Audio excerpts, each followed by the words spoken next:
So what if you want to buy a house, but think it's not an option because the prices are too high? Well, what if I told you all of that has changed? What you are seeing in the market is prices coming down in a lot of markets. That's actually. Right. Supply hadn't been this high consistently since 2009. You remember that was the subprime mortgage crisis and the Great Recession. Home prices are coming down all across America. In my last video, I showed you when the bottom of the housing market will be. But in this video, I created a strategy on how to buy a house for 25% less. Let me explain. Homes that doubled in value have now lost a huge amount of their gains. That's because over half of the top 50 cities have houses sitting on the market for the longest time in years. Home prices have went down in 21 of the 33 largest cities in America. I know all this because I've spent thousands of hours in the real estate market. So what I've done is I've come up with a way for you to pay 25% less on a house today, saving you thousands of dollars a month. I'll break down everything that's happening behind the scenes, why a 7% mortgage rate doesn't matter anymore, and most of all, how to shift the power back in your hands. The problem wasn't that mortgage rates went up from 3 to 7%. The real problem was prices have doubled in value. For context, the massive jump in home prices has made the cost of a monthly mortgage payment over 80% more expensive, but your salary hasn't kept up. Take a look at this chart.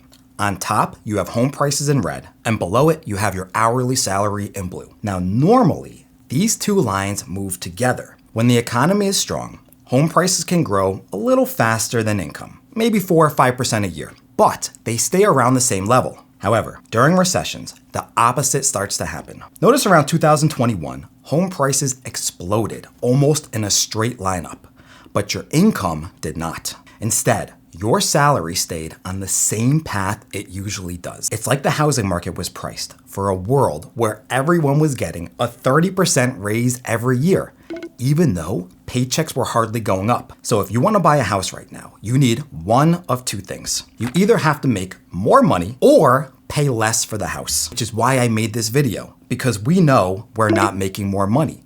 So the only other option is to pay less. In today's video, you're gonna learn more about how to save money on a house than any other video I've ever made. You're gonna hear me use some terms like buyer's or seller's market. What I mean by that is who holds the cards, who has all the negotiating power. If it's a seller's market, the seller of the house gets to set the price and the rest of the terms. But when the power shifts from the seller to the buyer, we enter into a buyer's market. This is the biggest reason why you can save so much money right now, because over the last couple of months, we entered into a buyer's market because now we have about 500,000 more sellers than buyers. So they're finally reducing their prices. But that's just the start. You can still get an even bigger discount. Also, don't worry about mortgage rates for now. I have an entire video planned to show you how you can still get a 3% mortgage rate. So if you don't want to miss it, don't forget to subscribe. So what I want to show you next will finally make it possible for you to buy a house again, because this is when helping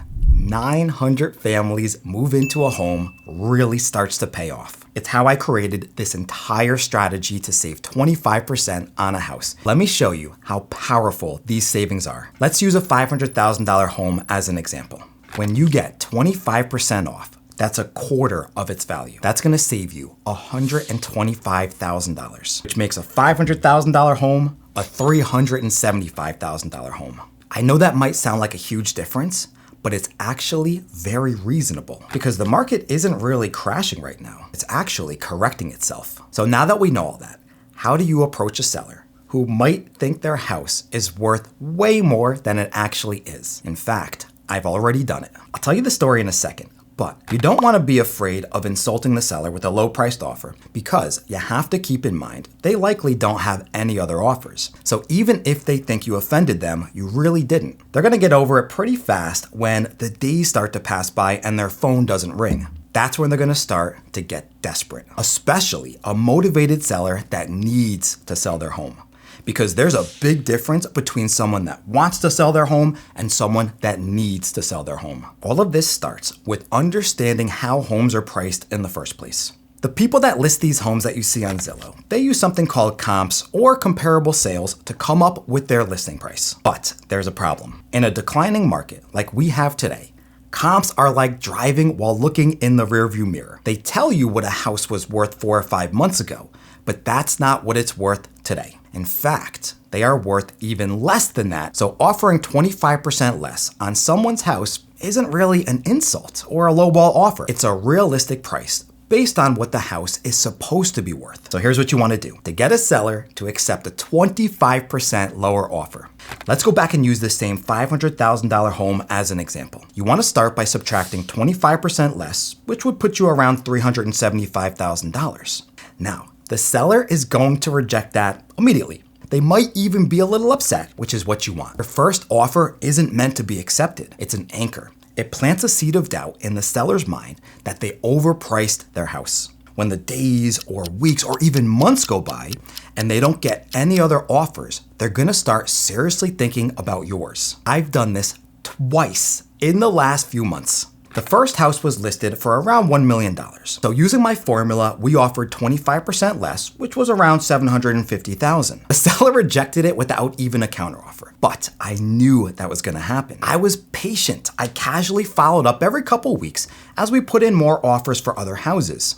But I kept tabs on the first house, and sure enough, every couple weeks, I would see them reduce their price, sometimes by $75,000 at a time. 3 months later, guess whose $750,000 offer suddenly looked pretty reasonable? It was still a hard pill for them to swallow, so we used some other negotiating tactics to make them feel like they were getting more money for their house, when in fact, they weren't, because the purchase price is only one way to save money. What we did next saved a lot more. By the way, we got a great deal because the seller had to relocate for their job. They needed to sell their house by a certain date so they can use that money to pay off the new house that they had just bought. So you have to ask these kind of questions, like why do they need to sell their home in the first place? This way, you can use that information to your advantage. Or if a seller says they don't need to sell it, then you know you don't have to waste your time. You could move on to other houses. Because like we discussed before, the inventory of homes is at the highest point in years. So you have a lot more options now. So if the first one doesn't work out, you don't have to give up, because this is not gonna last forever. There's gonna be a point when the market starts going back up again. We're approaching the bottom of the market, so it's time to start being aggressive. But that's not all. The deals don't stop at just the price of a home. There's still a lot of money you can save. So after your offer gets accepted, you go into the inspection period. In my case, during the inspection period, we saw that the roof only had a few years of life left. A few years ago, there would have been nothing we could have done about it. But today, we were able to get an extra $35,000 credit to replace the roof. They didn't have 5 backup offers. Those times are over. Because they were desperate, not only did they pay for the roof, we also got a $20,000 credit to cover the closing costs. But keep in mind, this was negotiated before the inspection. It was a term that was in the initial offer. That's why we were able to get both. If you want to save 25% on a house, the best way to do it is paying a little bit more than you want for the purchase price, knowing you're going to save tens of thousands of dollars with the credits at closing. Let me give you an example of what this looks like on a $500,000 home. If you want to pay $385,000, which is about 25% less, you can give them an offer for $425,000. But you're gonna ask for a $25,000 credit at closing. So now you're really paying only $400,000 for the house. But knowing that 99% of homes have a laundry list of problems that are gonna show up during the inspection, you can ask for another $15,000, or you can get the seller to fix everything, which will then drop the price down to $385,000. But on paper, the purchase price is still gonna remain at $425,000. So the seller's not gonna feel like they gave you 25% off. Technically, there are a few rules behind doing this, which I'm gonna put up on screen right now. Because 9% is really the limit unless you put 25% down. All of this has to do with your loan and your down payment. But that was just one example of how to get creative. Most houses are sitting on the market for the longest amount of time in decades. An empty home means that the seller has already moved and is likely paying for 2 properties at once. But there's something else that you can do that's gonna save you even more money than all of this combined, which is gonna be in my next video. If you got a lot of value from this, don't forget to like the video and check out the one above.